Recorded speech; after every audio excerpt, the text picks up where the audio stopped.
It's time. Time to get inspired and empowered. To realize it's never too late to create your next amazing story. Get ready to break through, transform, and start living the life of your dreams. So, are you ready? Truly ready to begin your journey to create your next amazing story in life and love? Great. Let's jump in with your host, Life and Love Transformational Coach, Suzanne Oshima. Welcome, everybody, to the It's Never Too Late show. I'm Suzanne Oshima, and I'm a life and love transformational coach at Your Next Amazing Story. I am so excited because we have an amazing guest today, Betty Jean Bell, and she is an You Are Enough confidence coach. And today we're talking about it's never too late to heal your relationship with food and love your body. So welcome, Betty Jean. I'm super excited to have you here. Thank you so much for having me. I love your show, and I'm so excited to be here. Awesome. Well, so before we jump into this topic about, healing your relationship with food and loving your body, can you share with the ladies how you became a You Are Enough confidence coach? Yeah, well, for me, it started really early. When I was 4 years old, I started singing opera, and I knew that's what I always wanted to do with my life. And so I studied hard, and that was kind of my thing. And then when I was 11 years old and my body started to develop, some boys at school who I now know had a crush on me, but they started verbally abusing me and calling me fat and ugly and leaving all through high school. These boys would abuse me. It was a whole group of them that would pick on me about my body. And so at that time, I made two correlations, and one of them was food. I would use food to deal with my emotions because I didn't know how to tell anybody. So I never told anybody about what was happening to me, not wait later until I was 19 years old. And so I was using food to cope with all of this. And in addition, I also believed early on that if I ever wanted to be loved or liked, I needed to look different. And the other coping mechanism for me was my opera singing, my career, what I thought was my purpose, my direction. Because I was like, man, if I just sing hard and I go to a school and I'm going to be a famous opera singer and I'll get out of all of this. Mm-hmm. I felt like it was that success was my safety. It was my ticket to safety. So I made these early correlations that food is comfort, but if I want love, I have to look a certain way. And if I want to be safe, I need to be successful. And then when I was 17 years old, I ended up getting severe acid reflux and losing my voice. And they said, you'll never sing again. They said, you'll never speak again, let alone sing. Mm-hmm. I ended up having a major reconstructive surgery, doing 5 years of voice pathology to learn to speak without pain. But I was never able to sing again. So I'd lost that connection, that I didn't know what to do with myself. I'd lost my identity, my purpose. And I really doubled down on the food. So over the next 10 years, I spent time trying to figure out what to do with my life. All of this time, I'm using food to cope with all of this stuff that I'm trying to, overcome, and believing I'm enough and wanting love, but never getting it, always dating these really not great guys because I had all these conditions. For me to be happy, I believed I had to have perfect, purposeful work, and I needed to be a successful entrepreneur, and I needed to be a certain dress size for a man to want to love and marry me. And God forbid, I better have my head straight because no man's ever going to want to date a broken girl. And all this time, the food and the weight issue was just a big issue for me. And so all of that kind of came to a head when I turned 33. I had felt like I'd done everything, pursuing all of these things. I was never able to accomplish it. Mm-hmm. And I nearly ended my own life. But a well-timed call from my dad helped me make a different decision. But that's what set me on this path to where I am today. I realized, gosh, if that's what I'm really considering, what would happen if I just figured out what lit me up from the inside out? What if I was enough right now and I just stopped caring what other people thought? And that's when everything started to change. I've now been engaged. I'm engaged. I've been with a guy, a great guy. I have a business I love. The weight and all the health issues just kind of fell away. So that's how I ended up to where I am today. That was a very condensed version of a long story. Well, and also I see that this has become your passion to help other women, because I'm sure it crossed your mind in this process that I can't be the only woman that feels this way, right? Yeah. Well, it really happened. I started doing this work because so many friends and family and people had seen me 6, 8 dress sizes bigger. And we always, everyone looks on the outside, right? They judge people based on like highlight reels and like how we look. And I'd been sick. Everyone knew me. I had so many diagnoses. I was so sick for so long. And all of a sudden, in my mid-30s, I'm trim. I'm not sick anymore from all these quote unquote incurable illnesses. I have this amazing guy. I've got this flourishing business. And they're just like, all right, what happened, Betty Jean? You got to tell me. And that's when I really started learning. I always felt very insecure. I thought I was the only broken one. I really, really thought that I was just a mess and everybody else had it together. But it wasn't until women started approaching me and really telling me their truth, like in secret, like whispering to me, how'd you do it? Because I'm struggling here. And that's when I started to realize, oh my gosh, it's like almost every woman I meet has some version of this. Well, so Betty Jean, I want to jump into how a woman can love her body because that's very key. But wait, time. No, I just realized I went the wrong way. Sorry. Okay. No, you're good. No apologies. You're perfect. 3, 2, 1. Okay. So Betty Jean, before we jump into how a woman can love her body, I want to talk about how can a woman heal her relationship with food? Because that's, I believe, and I don't know if you believe this too, I feel like that's the first step. Yeah, that's a really good gateway. It really depends on the woman, but often the one thing that I think has the biggest impact on food, healing one's relationship with food, is the illusion of control. We often think, oh my God, I just need to get control of my eating. Oh, I can eat so great during the day, but then I come home at night and I eat like a maniac because I'm tired. I don't want to make food. I just order a pizza with me and the kids, or it's the weekend. Maybe you do great during the week, but during the weekend, you're just like, oh, you just want to relax and kind of do whatever. And women really beat themselves up about it.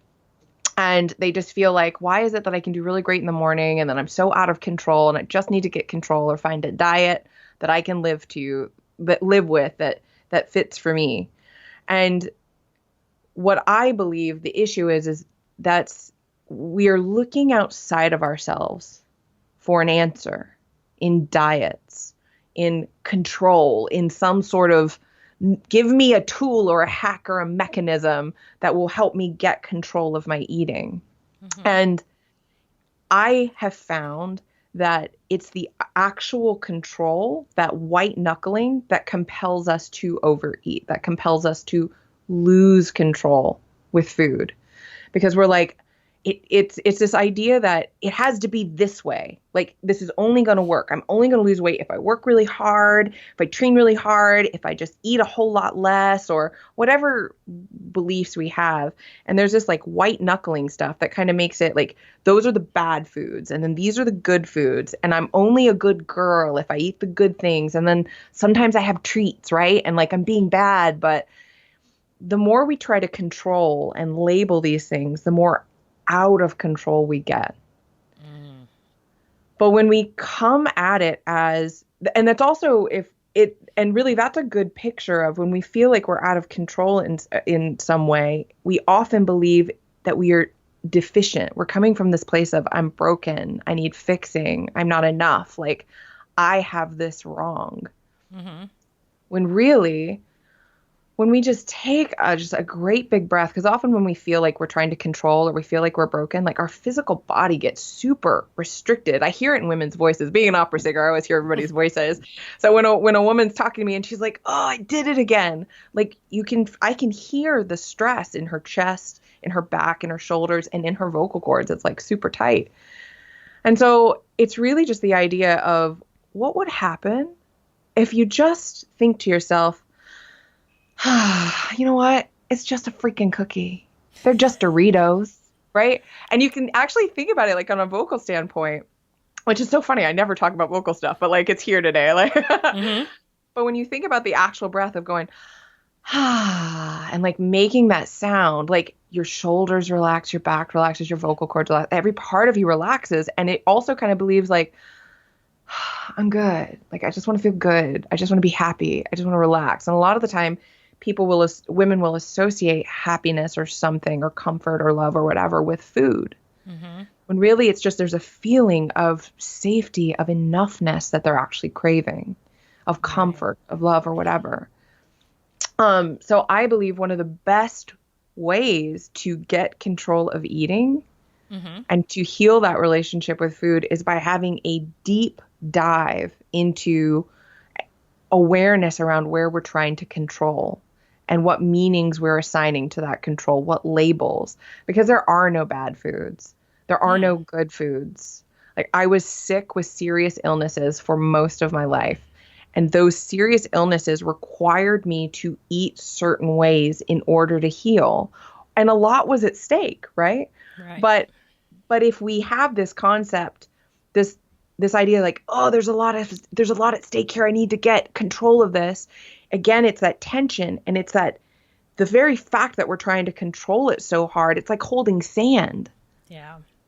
And it just slips through our fingers. But when we just relax and we just put our hand in a little cup and like, hey, I got this, then we can actually hold the sand. And so it's the same with our food. There can be a lot at stake. But if we can just relax and recognize I'm exactly where I'm supposed to be, doing exactly what I'm supposed to do, doing the best I absolutely can, just that, just letting go of control actually gives us control. It's the craziest mind twist, but it's the biggest thing I found to work. So, and I love that you say that, because I totally agree with you. But what are your thoughts then on when people diet? I mean, if someone says, you know what, that's great, Betty G, but you know what, I need to lose some weight. And I need to lose whatever it is, 20 pounds, whatever it is, 10 pounds. I don't care what it is. Then it's just a number. But she says, I need to lose it. So I need to go on a diet. What do you say to that? Oh, I love that. I love talking about that. So in my program, we have a 97% success rate with weight loss. And in the industry, they did this huge, a whole comprehensive, I think it was 2016 or 2017, they did this huge study on the entire weight loss industry. I mean, like everything from grocery store stuff to like commercial things like Weight Watchers, like all the stuff. And what they found is 80% of people fail. That is 8 out of 10 people listening to this right now have tried probably multiple diets and failed. In my program, 100, all of the women are eating entirely different dietary theories, but we have a 97% success rate, which means that more than 9 out of 10 women lose weight. They hit their weight goal that they came in with. And that's pretty significant. And so I don't think there's anything wrong with diets. It depends on the diet. I mean, there are some diets that I'm like, don't do it. Right. But I do believe in dietary theories, because a lot of different dietary theories, like, they're based in sound science. What I don't believe in is one diet for all people. Right. I don't believe there's a secret weight loss diet. I don't care if someone wants to be keto, if they want to be paleo, if they want to be vegetarian. Like, it doesn't matter. But what matters is asking ourselves this question: what do I need right now to feel mentally, emotionally, and physically well? It's learning how to make feeling good and what physically feeling good is for each unique body. That has to be the guiding light. Some women thrive on keto. They feel so good. And others feel very sick on keto. They don't feel good. And it's the true for every dietary theory. So I don't encourage any specific dietary theory. I think wanting to lose weight is a loving thing. Like, when we want to have more energy, we want to improve our health. But I feel like when we apply control to sticking the energy and the thought process of control to attempting to stick to a dietary theory, it slips through our hands, because suddenly we're putting things in the good box, the bad box, the treat box. Oh, I was bad. I'm keto, but I had a cookie and I'm so bad, you know? And that's what makes us perpetually crave the cookie when you're trying to eat keto. Right. So I don't think it matters the dietary theory wants to choose. Dietary theories, diets, these are actions. And I know from listening to your podcast that you agree with this as well. The healing isn't in the actions. The actions are helpful tools, but the healing is in the mindset. Yeah. It's in seeing yourself differently, because our thoughts create our feelings create our actions, and our actions are what create our outcome. So it depends on, the people who are successful long-term with diets often have the right mindset. It's not actually the diet. It's just they got their head right. They had the click, and now they can do it. And so I think in whatever diet a woman wants to do, she still has to learn how to surrender and stop beating herself up for everything, really, but especially for the cookies or whatever it is when they slip off course or whatever. Right. No, that totally makes sense. I mean, I totally agree with you. So now let's talk about our bodies, which I can hear everyone in my audience going, ugh. I swear to God, I haven't met one woman that is happy with every single part of her body. There's always one woman that hates one part of her body, right? And I think that's, honestly, I think it's totally normal. But how can a woman fall back in love with her body? Because here's what I find as a life and love coach for women in midlife is that a lot of women will say to me, well, Suzanne, before I get out there and date, I just want to lose 10 pounds or whatever number of pounds, right? And I always say to them, don't wait to lose weight to date. That almost sounds like a rhyme, right? It does. I was like, that's a really good saying. You should totally make that a principle.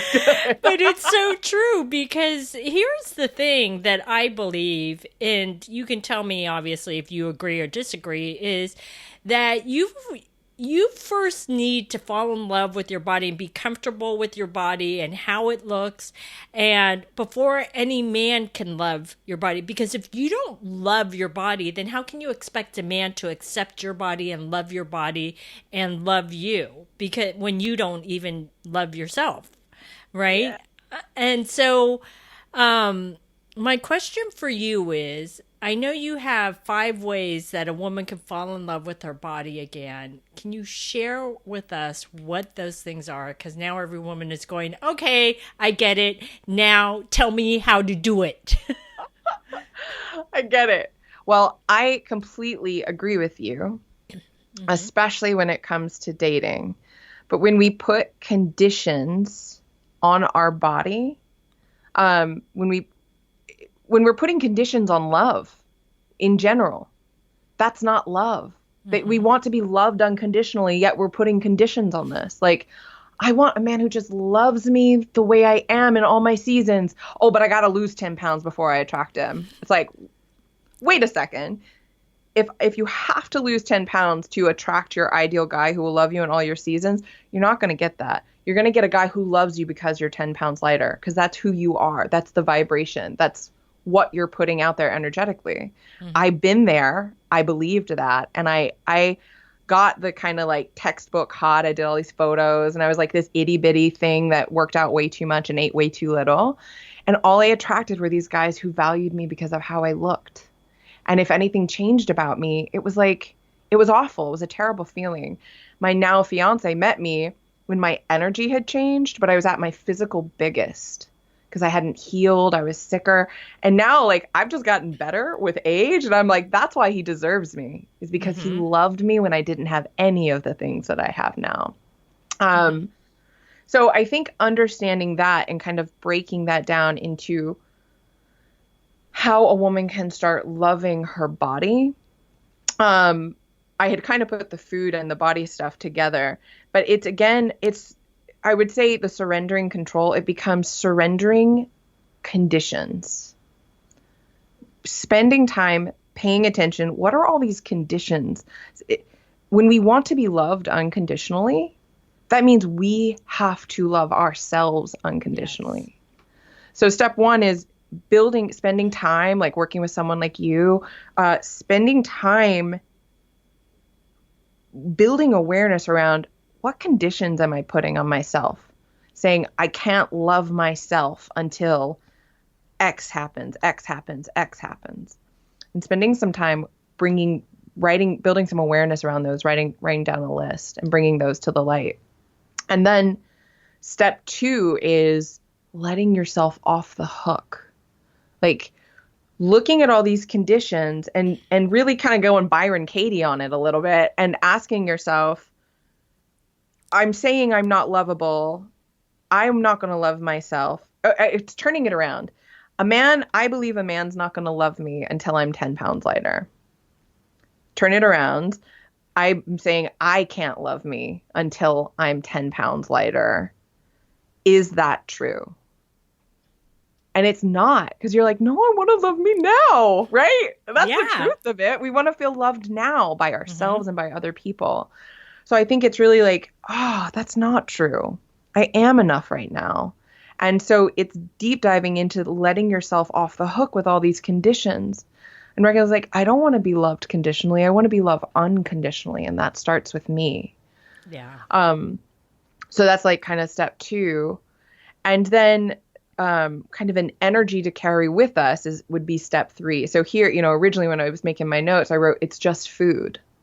So it's saying to yourself, when you catch yourself slipping back into those mindsets into the conditional mindsets, it's saying, dude, it's just 10 pounds. It's just whatever. It's recognizing that the energy of just learning to relax about food, learning to relax about our bodies, not trying to love it, it's more like neutrality, not trying to love it more, but not hating it, just recognizing, hey, this is where I'm at. I'm in the right place at the right time. It's just fat, right? And fat's actually an endocrine organ. Our body doesn't drop endocrine organs willy-nilly. Like they're creating hormones for us. They're protecting our bodies from toxins. A lot of our fat cells are toxic fat cells. I'm not going to go into science here, but I am saying like these fat cells aren't these stubborn things that the industry likes to show us. They are serving a physical function.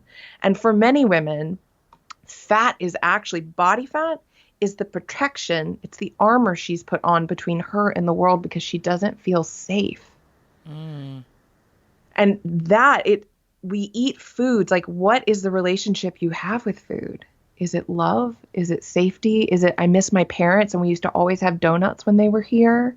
Like, food plays these roles. And often that 5 or 10 pounds that women stress so much about, that's a date night. That's pizza with your kids. That's the comfort food you ate when you missed your parents. Like, this stuff means things. So it's really learning to just, hey, this is just food. Hey, it's just fat. Like, paying attention to the meanings we're assigning things and learning to let ourselves off the hook. Step 4 would be, I almost want to jump. I was going to make this step 5, but I'm going to make it step 4. I would say working with a coach. Like, you're working with all these gals, like anybody who's not working with you right now, women can't figure this stuff out by themselves. Nobody can. We cannot see our own eyeballs straight up. And it cracks me up too, because like people think, like, we look at sports teams, right? And we see people in the NBA and we see Tiger Woods and all these people being like these amazing sports people. They have coaches for every aspect of their life. They have a coach for their swing. They have a coach for the champion's mindset. They have a coach for everything. And we think, oh, yes, of course they do. They are a professional athlete. Your life is more important than a golf ball. Seriously. Nobody can be a champion by themselves. We have to get help to see these correlations, because even if you can see them, they might, when you're sitting there examining them by yourself, they might cause you to go into an emotional spiral. Right. Because by yourself, you can't reframe it, or you're having you can't see things differently all by yourself. So I think having professional support to help you see that you are enough is really massive. And then number 5 is, I genuinely believe that we are the sum of the 5 people we spend the most time with. That means podcasts we listen to, people we hang out with, everything.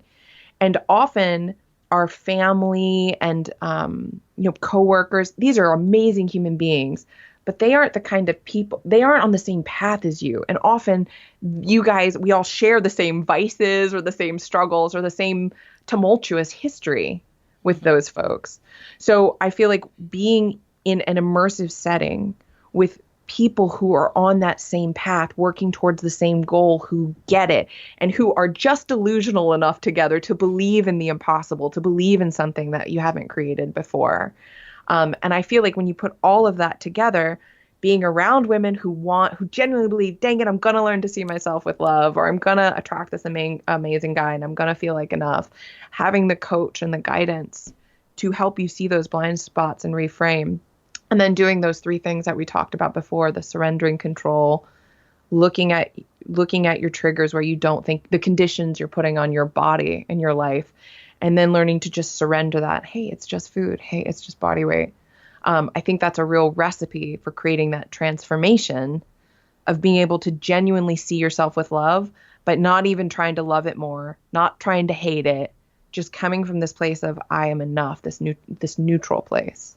Yeah. And what I always say, and you basically said it with all the things that you shared, is I always say it begins from within, right? You can lose that weight, but if you don't work on the inner stuff, it doesn't matter if you lose the weight, because you're still carrying around that burden of whether you don't like yourself, you don't like your body, you're not happy with life in general, whatever it is, or in relationships.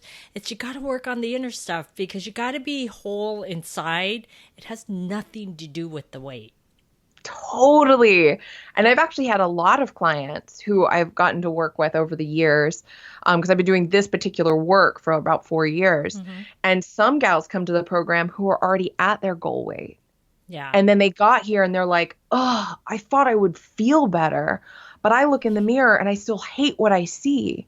Because when we're putting conditions on our body, it's a moving target. We have built the neural pathways to look for what's wrong. We haven't built the neural pathways to constantly celebrate ourselves and look for what's right. That could be like step 6. That's something big that we do in my program. It's just like building the pathways to celebrate and look at what's right every single day. Awesome. Well, this has been amazing. So, Betty Jean, can you share with the ladies how they can find you? Yeah, you can always find me at beingbadass.com. And if you are into Instagram, you can find me on Instagram at beingbadass. Awesome. So ladies, go find her, because she's got a wealth of information and she can help you love your body again and truly transform your life. So thanks everybody for joining us on the It's Never Too Late show. Our show is available both in video format and podcast format. If you would like to view either, you can go to yournextamazingstory.com. And if you would like to get our free ebook, How to Create Your Next Amazing Love Story in 3 Simple Steps, you can go to yournextamazingstory.com, or you can click right here on the video. Love today's episode of the It's Never Too Late show? Then head on over to yournextamazingstory.com to continue the conversation, get access to show notes, and get more amazing content.